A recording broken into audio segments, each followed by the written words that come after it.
It's 4:11 in the morning, and I want to tell you something before I forget how normal my voice used to sound.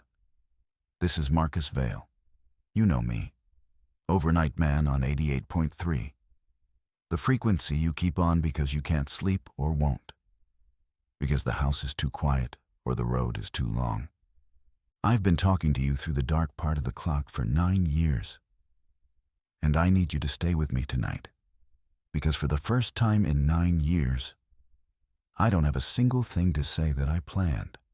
Let me start with the boring part, because the boring part is where it started. 40 minutes ago, I got a fault light on the transmitter feed.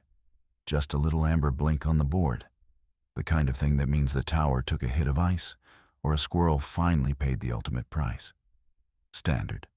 I logged it. I called the engineer's line, got voicemail, left a message like I've left 100 times. Then the phone started. Not the request line.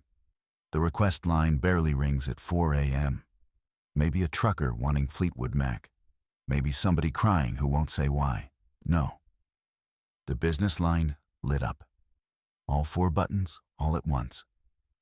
And when I picked up the first one, before I could even do the bit, do the whole "you're on the air" thing, a woman said, "Is it there yet?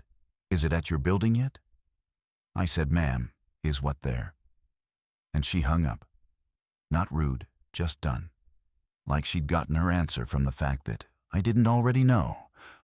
I want to be careful here, because I've been doing this long enough to know that panic is a signal, and it spreads faster than any storm. So I'm not going to tell you the sky is falling. I'm going to tell you exactly what I can see and hear from inside this little concrete box on the edge of town, and nothing more. Right now, what I can see is the parking lot lights through the booth window. What I can hear, under my own voice, is the wind. And something in the wind that isn't wind. Stay with me. Coffee's fresh. I'm not going anywhere. You're listening to 88.3. It's 4:11 in the morning, and I think tonight is going to be a long one.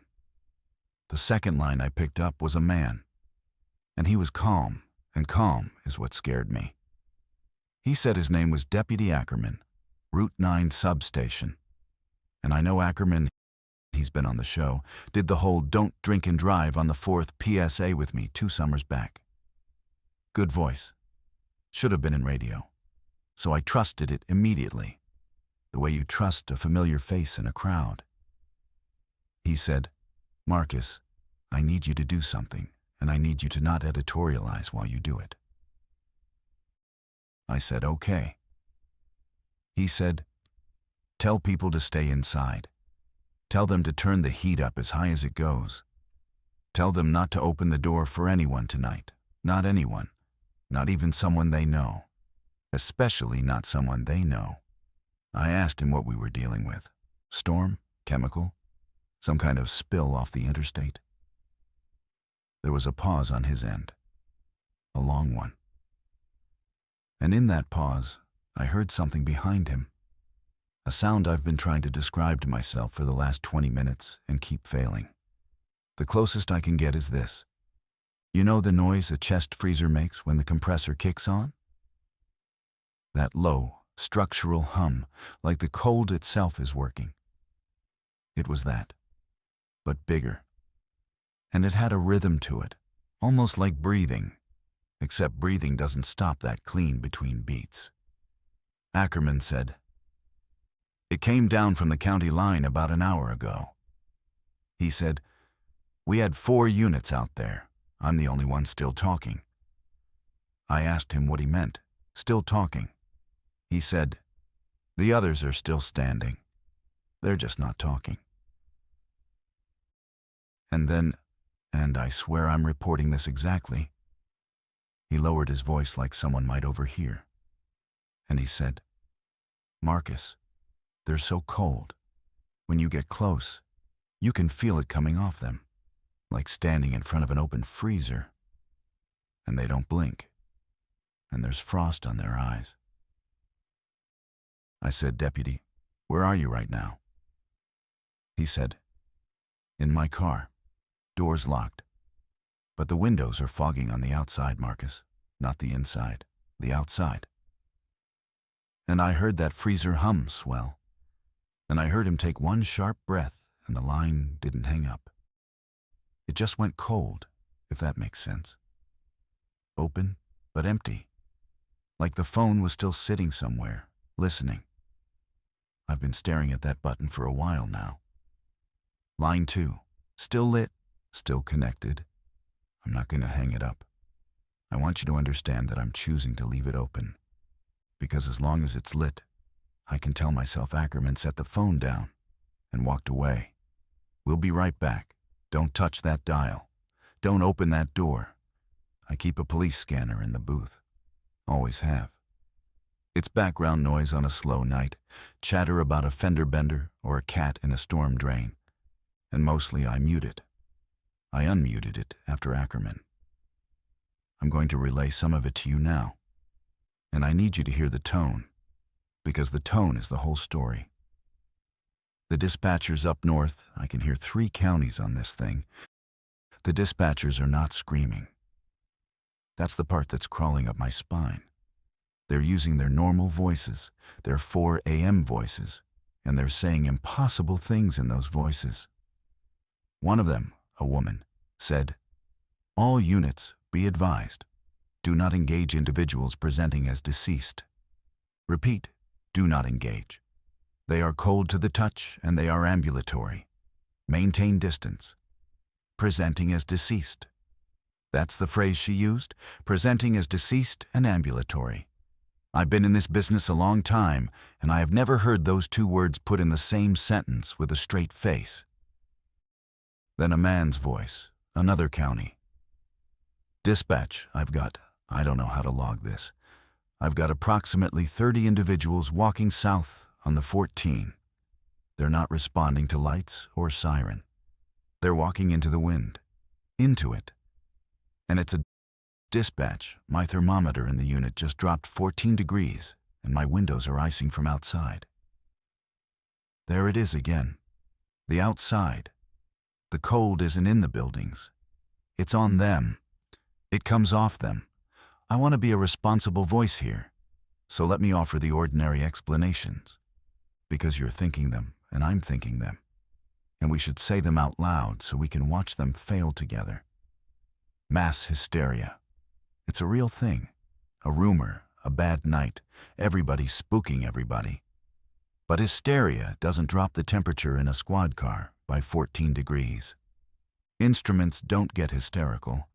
A chemical or gas leak causing hallucinations. Possible. Except I'm not near the leak, and my hands are shaking with something that isn't gas.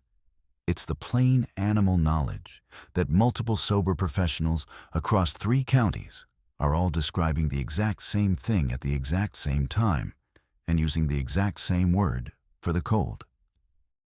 A hoax, a stunt, some viral thing. I actually hoped for this one. I did. Then Dispatch 3 read a list of officers who weren't answering by badge number in that flat professional cadence. And you don't read the dead by number for a bit. So I'm setting the explanations down for now. Not throwing them out, just setting them down where I can see them. Here's what I know. Something is moving south. It is cold in a way that reads on instruments. And it is coming down through the counties above us, one at a time, in order like a hand pressing down on a map. We're the next county. I did the math on the map while I was talking. At the speed they described on the 14. Walking speed, just walking it, reaches the north edge of our town in about 2 hours. I need to tell you about the hum, because it's here now. And I want a record of when it arrived. I first heard it behind Ackerman on the phone. Then behind the scanner voices. I told myself it was line noise, interference, the ordinary trash that rides along on any signal. It's in my building now. It started about 6 minutes ago, as a pressure more than a sound. That feeling you get in your ears before your whole head decides it hears something. Then it resolved into the freezer hum. low, structural, and under it, that rhythm, that almost breathing that stops too clean between beats. Here's the thing that's making me hold the edge of this desk. The station's HVAC is off. I turned it off myself 20 minutes ago because I was cold and I wanted heat.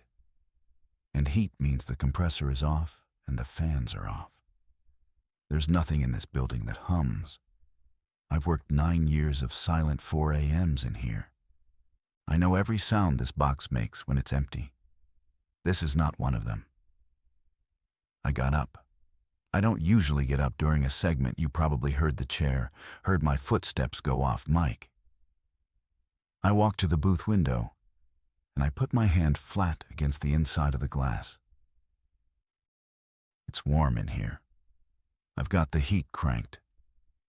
Inside the glass is room temperature. The outside of the glass has frost on it, feathers of it, spreading from the bottom corner the way frost grows in a freezer. And I watched it grow. I watched it move while I stood there. An inch of new white lace in the time it took me to breathe out. It is 39 degrees outside tonight, above freezing. I checked the readout on my phone twice. Frost should not be forming on that glass. Frost is forming on that glass. I came back to the mic. I'm sitting down. My voice is steady. I'm working to keep it steady. Because you're out there in your kitchens and your cars and your beds, and if I break, you break, and I'm not going to be the thing that breaks you tonight. But I need to say the true thing, the thing under all the other things. The cold got to my building before they did. The cold arrives first. It's like a smell they push in front of them. And it's in my walls. The lines are all lit again, and this time I'm putting people on the air, because I think you need to hear other voices tonight. I think we all need to hear that we're not alone in this, even while I'm telling you to lock your doors against exactly that instinct. Caller 1. A woman in Brill, which is 2 counties north of us, right where this started. She said her name was Diane, and she was whispering. She said, "Marcus, I've got them in my yard. There's maybe a dozen. They're just standing. They came out of the corn about an hour ago, and they crossed the road. And now they're in my yard, and they're facing the house, and they're not moving."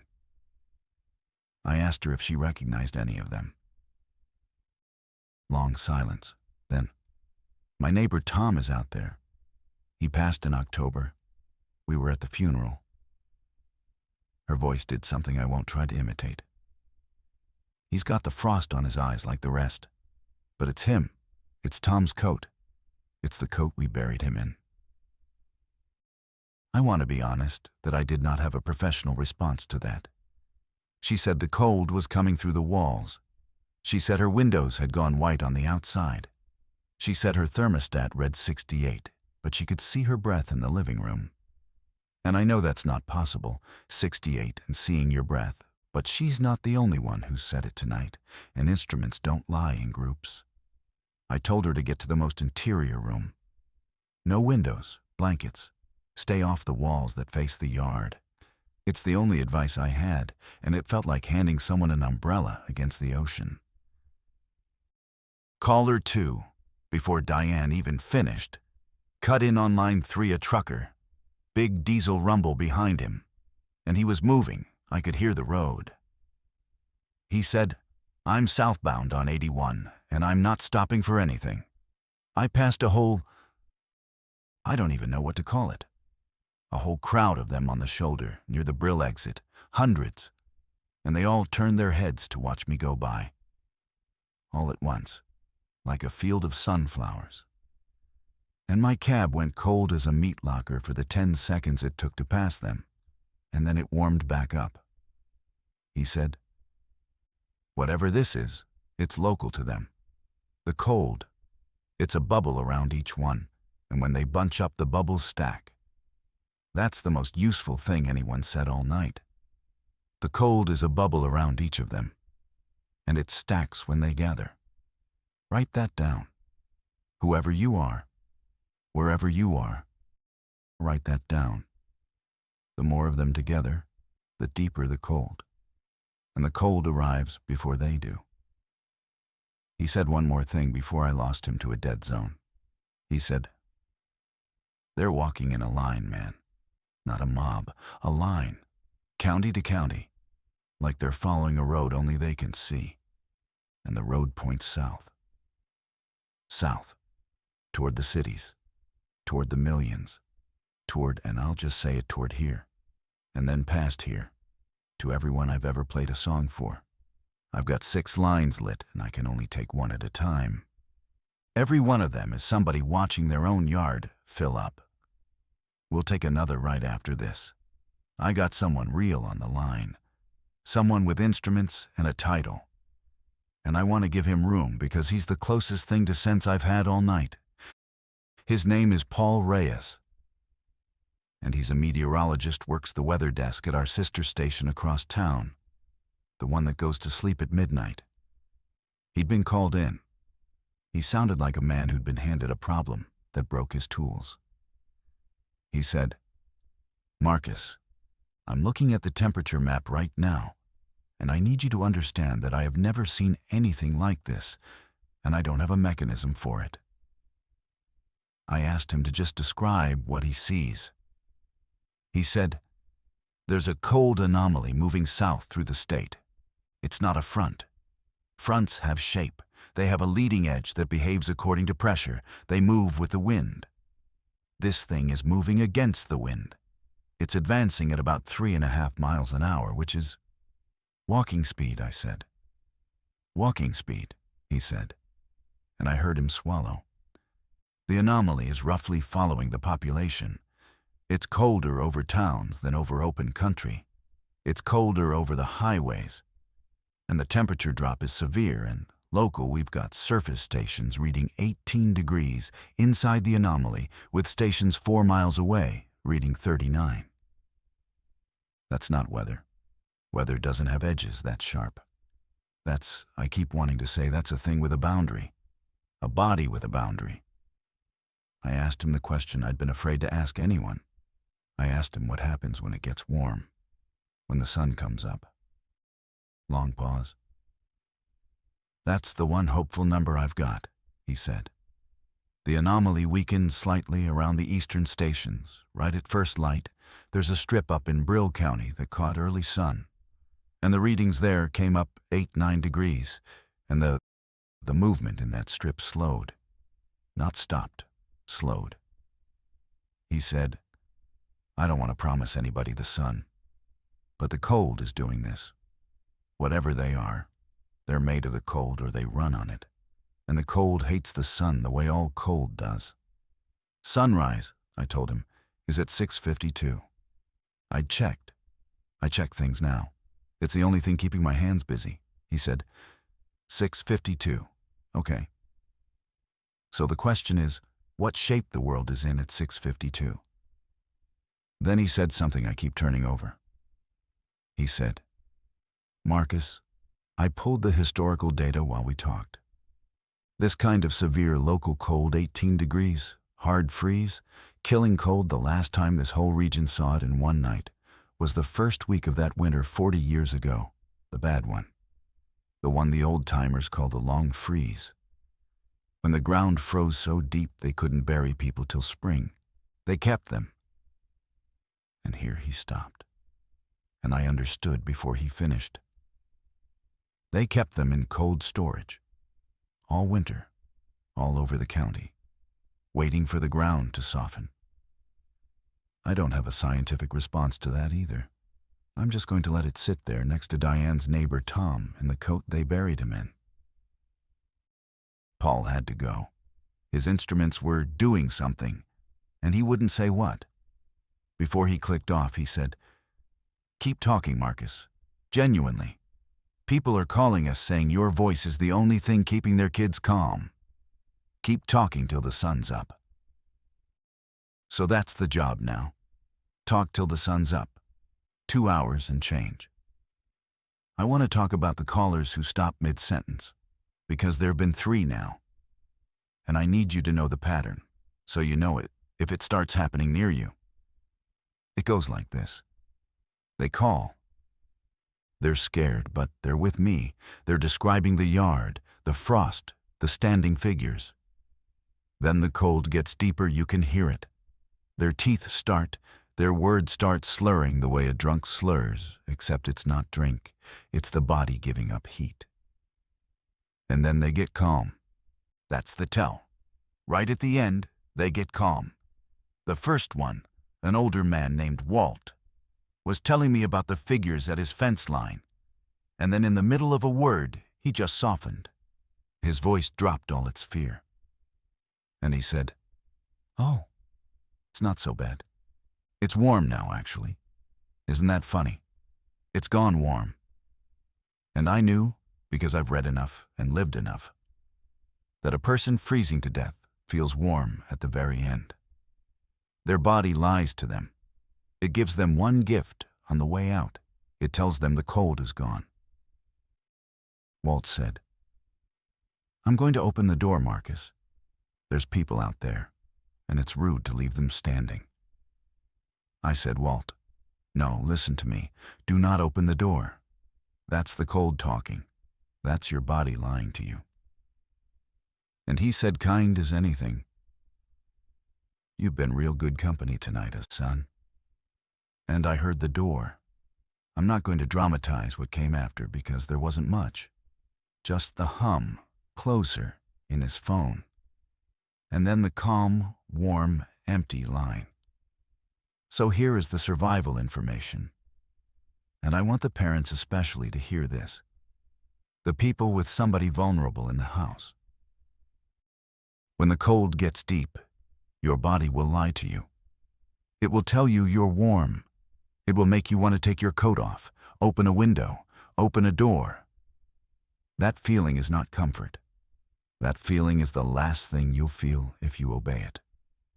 When you start to feel warm and calm in a freezing room, that is the moment to fight. Pinch yourself, move, do jumping jacks. Sing, do anything undignified and loud, because dignity is calm, and calm is how it takes you. They don't break the door down. Have you noticed that? In everything I've heard tonight, not one of them has broken a window or forced a door. They stand. They wait. They lower the temperature until the person inside opens the door themselves and walks out to them, warm and smiling. They can't come in. Something about them can't come in on its own. So don't invite them. Don't be polite. Don't answer the knock. And there will be knocks. Diane says they've started knocking at her place, soft and patient. Don't answer it. The cold wants you to be a good host. Be a bad one. Be the rudest person you've ever been. Live. The frost on my window has reached the top corner now. The whole pane is white. I can't see the parking lot anymore. That was faster than I expected. I've got a map of the county taped to the console glass and a marker in my hand. And I've been marking every caller's location and time. And I want to describe to you what it looks like, because it stopped looking random about 10 minutes ago. It's a line. Paul was right. The trucker was right. It's not a spreading stain. It's a line, a front, moving south at a walking pace, but it's not straight. It bulges.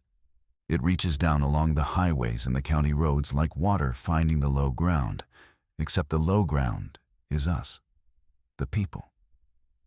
Wherever there's a road with houses on it, the line dips south faster. Wherever there's empty country, it lags. They're following us, not chasing, following, the way a river follows a channel that was carved for it long ago. And here's the part that made me put the marker down.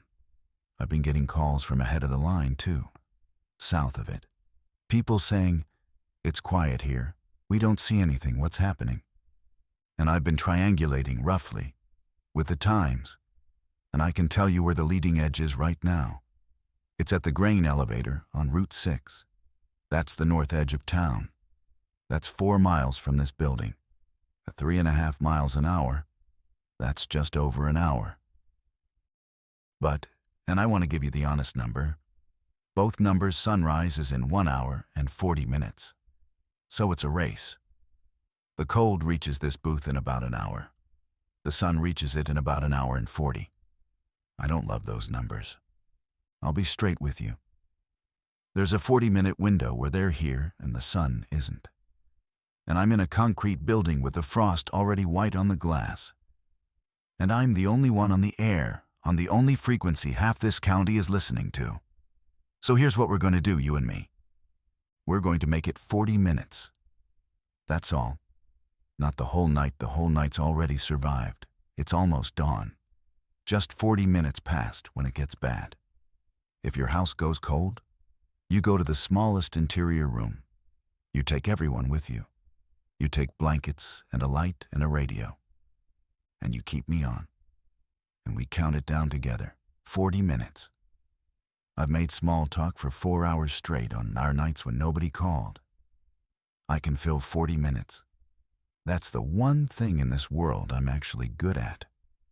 I hear something in the parking lot, through the wall, under the hum. It's not a car.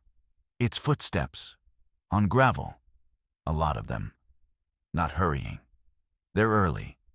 I'm going to describe what's outside as calmly as I can.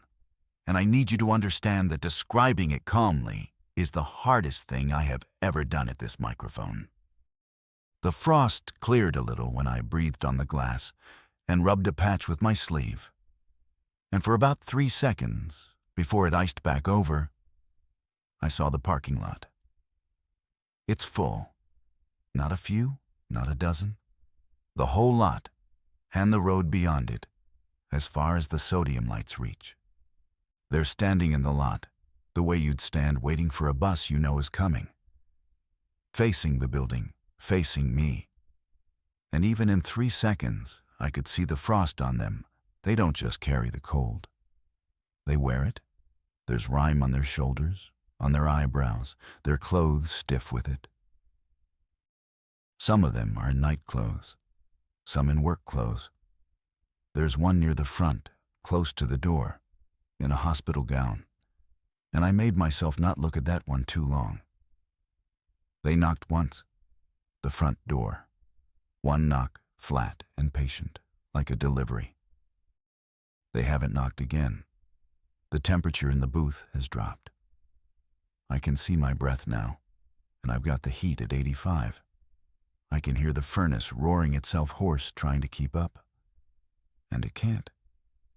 My coffee went cold in the cup in about a minute. There's frost forming on the inside of the glass now, not just the outside that's new. That's the bubble getting deep enough to beat the furnace. I'm putting on my coat. You heard that. I'm putting on my coat, and I've got the emergency blanket from the first aid kit, the crinkly foil kind. And I'll wear it under the coat. And I've got a flashlight and spare batteries, and I moved my chair to the center of the room, away from every wall. Let me tell you what I'm noticing, because noticing is keeping me sane. They don't like the light. The one under the sodium lamp, right in the cone of it. It's got its head down, turned away from the lamp, like the light's a weight on the back of its neck. The ones in the dark parts of the lot stand straight. So Paul was right. So the sunrise theory holds. Light is a pressure on them. They tolerate it, but they don't like it. And I've got to believe the big light, the real one, the one coming up in 90 minutes, is more than they can tolerate at all. I've turned on every light in this building, every one. The hallway, the break room, the dead studio, the bathroom, the sign out front that says, "On air everything." If this building glows like a lantern, good. Be a lantern. Give them a reason to stand out there instead of pressing at the door. Here's a thing I can't explain, and I'm going to say it anyway because I promised you the truth. They're not all strangers. The one in the hospital gown by the door. When the frost cleared, I saw the face.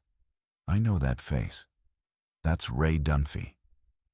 Ray ran the morning show on this station for 20 years before the cancer took him last spring. We did his retirement broadcast right here in this room. His photo's on the wall 6 feet from where I'm sitting. He's standing at the door of the station he gave his life to, in the gown he died in, with frost on his eyes, waiting for me to be polite and let an old friend in from the cold. I'm not going to, Ray. I'm sorry. I loved you, and I'm not going to. Line 1 just rang. Interior line. The one that only rings from inside the building. Let me explain why that shouldn't be possible. The interior lines connect the studios and the front desk. There's nobody in this building but me. For that line to ring, someone has to pick up a handset in another room and dial the booth. I let it ring 6 times. I'm going to tell you the truth about why I answered it. I answered it because a part of me hoped it was the engineer or a cop, someone who'd come in a side door I didn't know about, someone real. It wasn't a stranger's voice. It was Ray's. I know his voice better than almost any voice on earth. 20 years of hearing it through these walls. And it came through the handset warm and easy. His on-air voice, his good morning, this is Ray voice, and he said, "Marcus, buddy, it's freezing out here. Come let me in and we'll do the morning show together, just like old times. You always did want to do mornings." I didn't answer. He said, "I know you're scared. I was scared too at the end. But it's not like they say. It doesn't hurt. There's no more waiting rooms, no more machines, no more 4 a.m. by yourself in that cold little box. You've been alone in there for 9 years, Marcus. 9 years talking to the dark. Come out to the light. We're all out here. And I want to tell you because you might get a call like this, from a voice you'd know anywhere. I want to tell you exactly how it works on you. It doesn't sound like a monster. That's the horror of it. It sounds like the person exactly, every warmth and quirk intact. And it says the truest thing it can find about your loneliness, and it offers to end it. It knew I was alone in here. It knew about the 9 years. It reached into the one soft spot and pressed. Here's how I know it wasn't Ray. Ray never once in 20 years called me buddy. He called me kid. Right to the end, 61 years old and dying, he called me kid. Take mornings when I'm gone, kid. The thing on the phone did an almost perfect Ray. It got the voice, the warmth, the rhythm. It got everything except the one word that was actually his. It's a copy. A beautiful, loving, patient copy, built from the outside. It knows how we sound. It doesn't know how we love. So I said into the phone, "You're not Ray." Ray called me kid. And the voice, I have to report this, the voice didn't get angry. It just paused. And then it said, in Ray's warm, easy tones, "Kid, come let me in, kid." Correcting itself, learning, trying the new word out to see if it worked better. That's when I hung up. They learn. Hear me. Whoever's out there listening with a phone ringing in the next room, they learn. Every word you say to them, every time you correct them, you're teaching them how to be more like the person you miss. Don't teach them. Don't answer. Don't help them get it right. The interior line is ringing again, and the request line, and line 3. I'm taking every phone in this room off the hook. There, now they can't call in. But I can still hear the one in the next room ringing, and ringing, and ringing. The furnace just cut out. I heard it die, that long descending groan, when a motor gives up, and now the only machine sounds left in this building are the transmitter and the hum. Their hum. It's one the temperature wore. There's nothing fighting the cold now but the walls and me.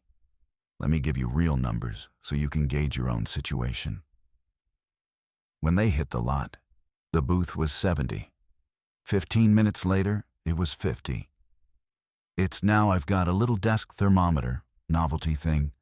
Shaped like a microphone, it's reading 31 and dropping about a degree a minute. Below freezing indoors, with a coat on and a foil blanket in a concrete building. My fingers are the problem. I'm typing my notes slower. My voice is fine. I'm keeping my voice fine. But I've got the flashlight tucked in my armpit to keep that hand working, and I'm switching hands on the mic. Here's what I'm doing about it. And you do the same if you're in it. I'm moving, constantly.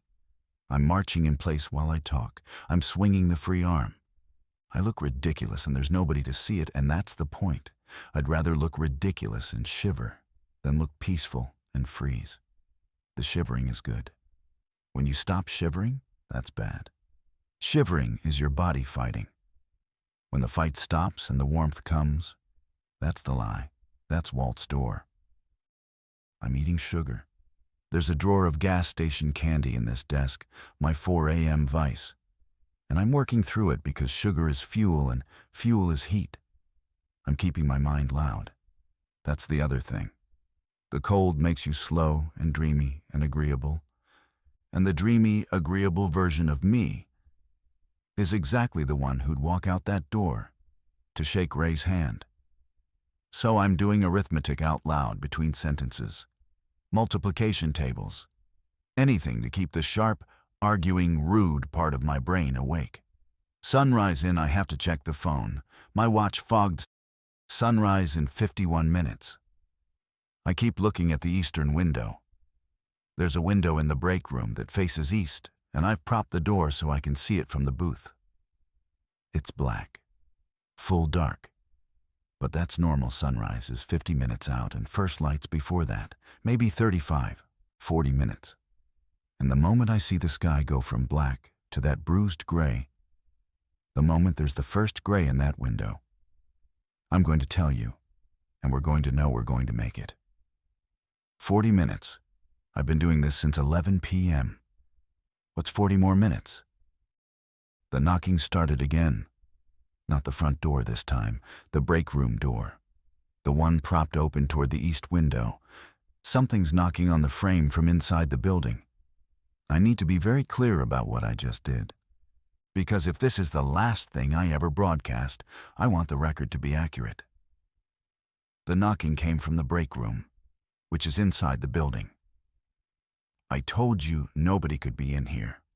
I was wrong about something. And I want to walk through where I was wrong. Because being wrong out loud is more useful to you than being confidently dead. I said they can't break in. That's still true. I've watched the front door for an hour. Nobody's forced it. But there's a loading door at the back of the building, a roll-up for equipment. And I never checked it because I never use it. And I don't know if it was latched. I've been assuming this building was sealed. I shouldn't have assumed. So I got up with the flashlight, and I went to look, and I want to describe the hallway because the hallway told me everything. There was frost on the inside walls, growing, and there was a cold coming down the hall from the direction of the break room and the loading dock that was worse than anything by the front, that deep freezer cold, the bubble at full strength, which means more than one of them. Which means they're stacked, which means they're inside. I didn't go all the way. I got to the corner where I could see the break room doorway and the propped door and the east window beyond it. And standing between me and that window, in the dark of the break room, were 3 of them. Not moving, facing me, frost white. And the cold coming off them fogged my flashlight beam. Actual fog in the air like a walk-in freezer. One of them was a woman in a checkout smock.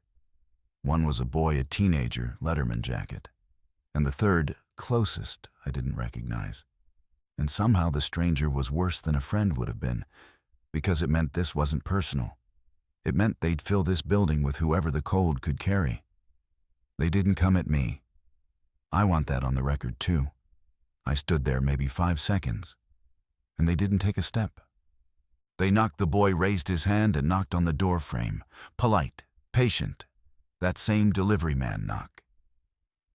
And I understood that even inside the building, even 10 feet away, they were still asking. still waiting to be received. Whatever holds them back isn't a locked door. It's something in the invitation. They need the yes.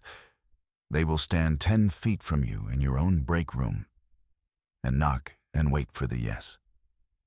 I backed up. Slow. I did not turn my back on them. I came back to the booth and I shut the booth door, and I dragged the file cabinet in front of it, which took everything I had with these hands. And now I'm sitting in a concrete box inside a concrete box with the file cabinet against the door. And I'm still on the air because the transmitter's still up and you're still out there. But I've lost the east window.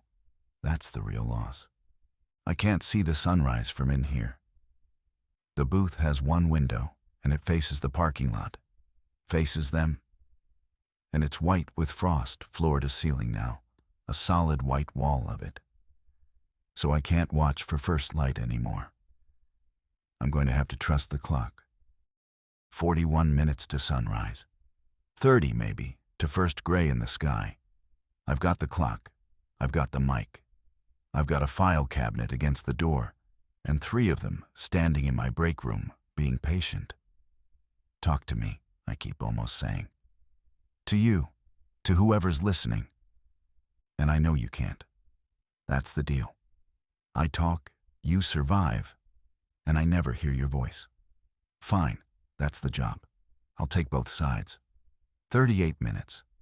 I'm going to fill them, and I'm going to fill them by telling you things, real things.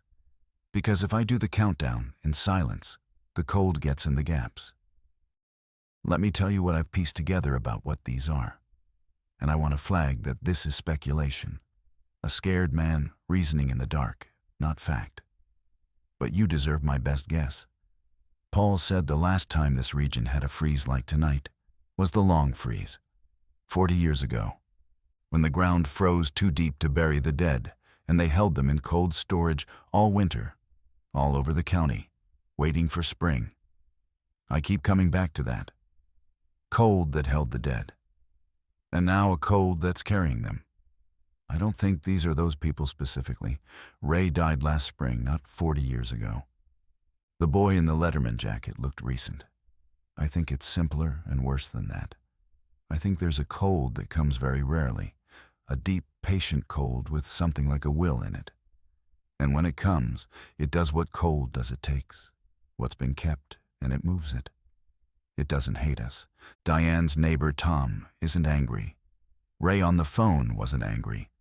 They're not hunting, they're gathering. The cold is bringing everyone home to the cold. And it's doing it gently, with familiar faces and warm voices.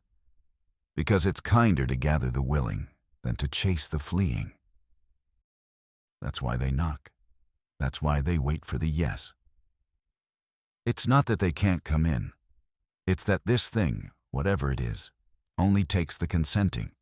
Cross the threshold on your own 2 feet, warm and smiling. Or don't come at all. Which means, and this is the whole hope, this is everything, which means we can refuse. It's built into the rules. They cannot make you. They can only make it very, very appealing to stop refusing. So refuse. That's the entire survival strategy for the next 37 minutes. When Ray calls you kid. When your mother's voice tells you the cold is warm now. When your own exhausted body tells you it'd be so easy to just stand up and open the door and be done being cold and alone refuse. Be rude. Stay.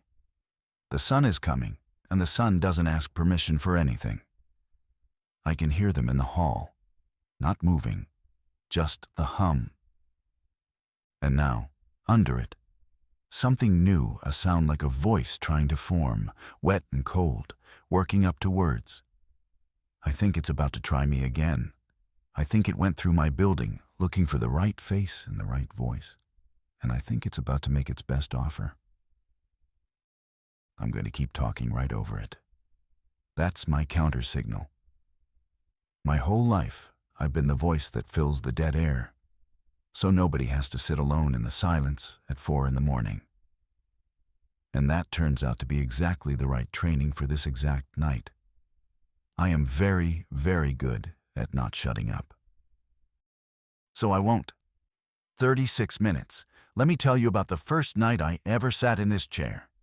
I didn't get to tell you about the first night in this chair because the voice came. And I need to tell you what it said, because you might hear a version of it, and I want you armed. It didn't come from the phone this time. The phones are off the hook. It came from the hallway, through the file cabinet and the door. And it wasn't Ray anymore. It had learned. It used a better voice.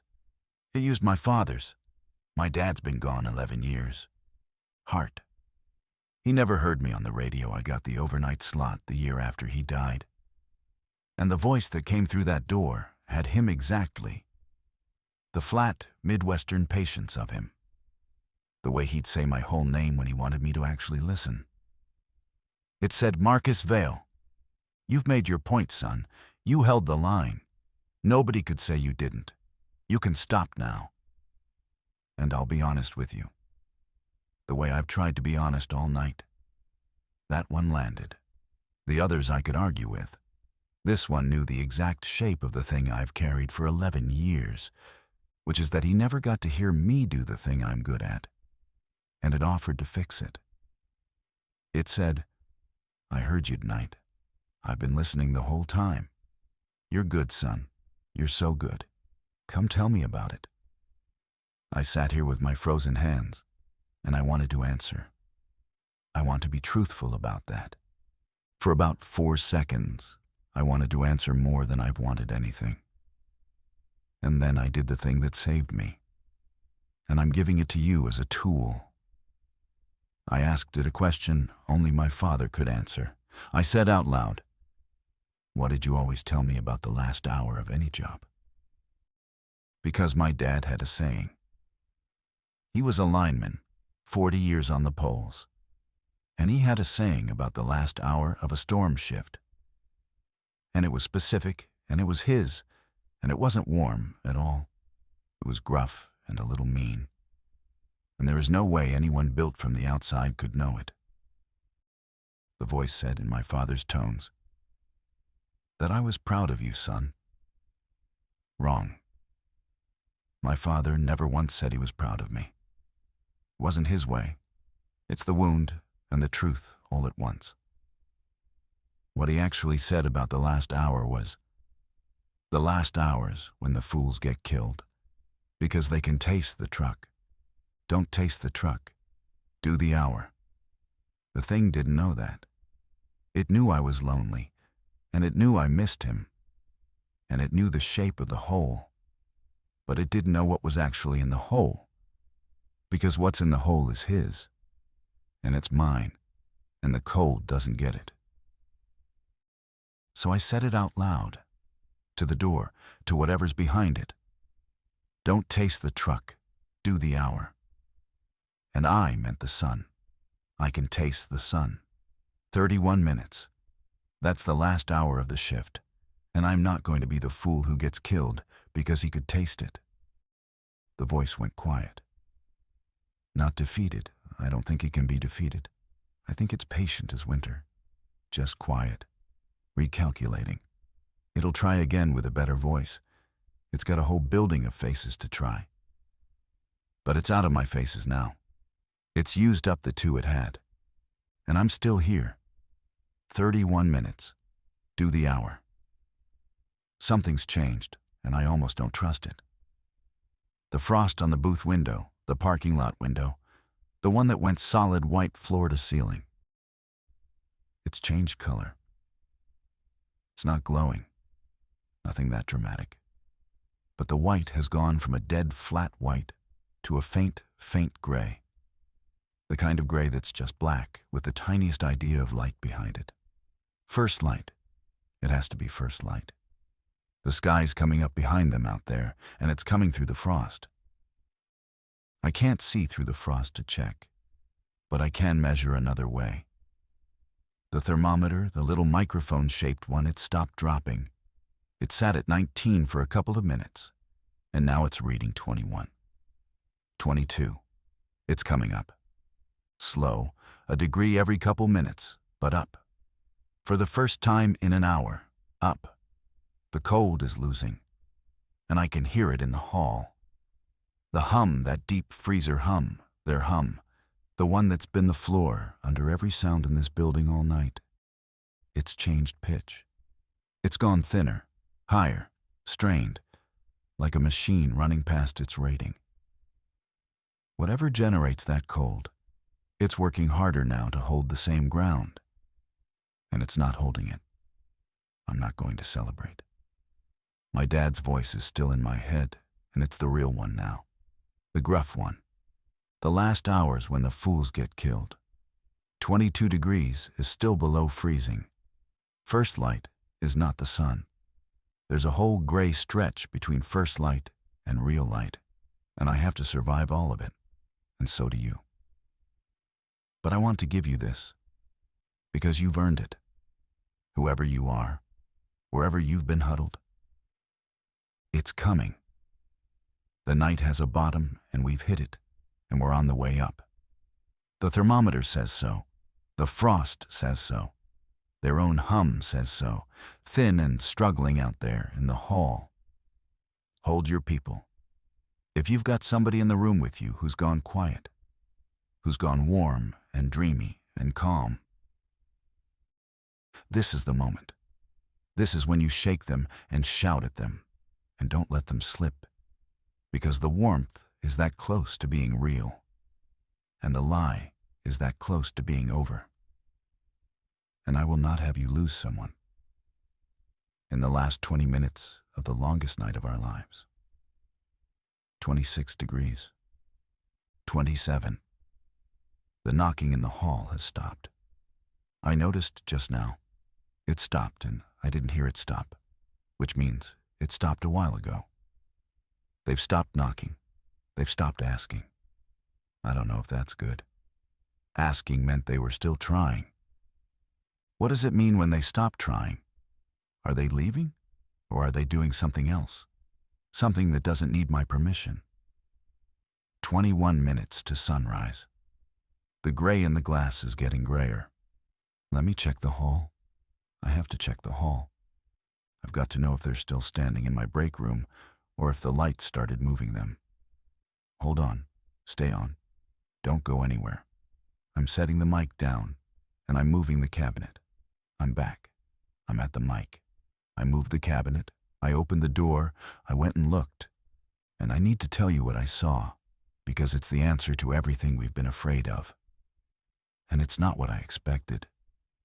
The hallway frost was melting, running down the walls in streaks. The cold in the hall was thick still, but it was the ordinary thick of a cold morning, not the freezer bite it had been. I could feel the difference on my face. And the three of them in the break room, the checkout woman, the letterman boy, the stranger, they were still there. But they'd turned. All night, everything turned to face me, to face the building, to face the warm, living thing they wanted to gather. These three had turned away. They were facing the east window, the one with the gray coming up in it. They weren't knocking anymore. They were watching the light. And here's the thing. I'll carry the rest of my life, however long that is. I got closer than I should have. Fool tasting the truck, I know. But I got close enough to see the boy's face in the gray light. And the frost on his eyes was thinning, dripping. And under it, his eyes were just eyes. Not a monster's, a kid's. Confused and sad, and turned toward the window like a plant. Like the trucker said, like a field of sunflowers. Except now the sun they were following was the real one, and it was pulling them back the way the cold had pulled them out. They didn't want me anymore. The light had a better offer than I did. The light was taking them home for real. I backed out. I let them have the window. It felt like the decent thing, and I'm past the point of examining my own feelings. I just did the decent thing on instinct, and I'm not sorry. The thermometer's at 34 now. Above freezing, indoors, finally. The furnace won't restart, I tried, but it doesn't need to. The cold's leaving on its own 2 feet. 15 minutes to sunrise. The gray in the parking lot glass is going pale, going toward white again, but a living white this time, a daylight white. And there are shapes moving in it. I can see the blur of them through the frost, and the shapes are moving away. North, back the way they came, following the shrinking dark like the tide going out. They're leaving. Whoever's still huddled in an interior room with me on your radio, look at your windows. If there's gray in the sky, if there's any light at all coming up, look and see if the cold is going out of your walls the way it's going out of mine. I think we did it. I think we did the hour. I'm not going to say it clean, though.